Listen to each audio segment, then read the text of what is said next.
cualquier número, letra elevado al exponente 0 es 1.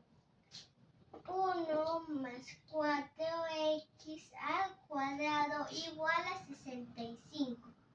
Como acá hay x a la 0, entonces es 1. Paréntesis 1. 1 más 4x al cuadrado igual a 65. ¿Por qué 65? Porque 65 por 1 es 65. 4x al cuadrado igual 65. El 1 está con más, pasa con menos. Menos 1.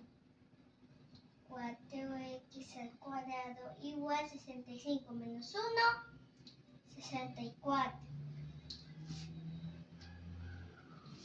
X al cuadrado igual 64. El 4 está multiplicando, pasa a dividir. X al cuadrado igual, dividimos 64 entre 4.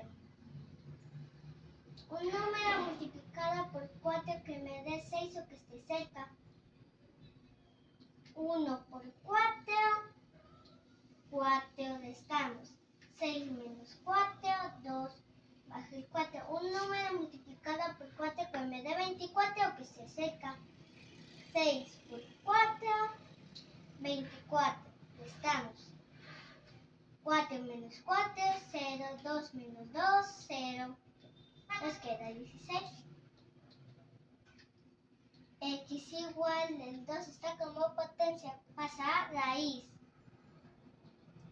X igual raíz cuadrada de 16, 4. ¿Por qué 4? Porque 4 es 16. Nos vemos en el próximo video, chicos. Chao.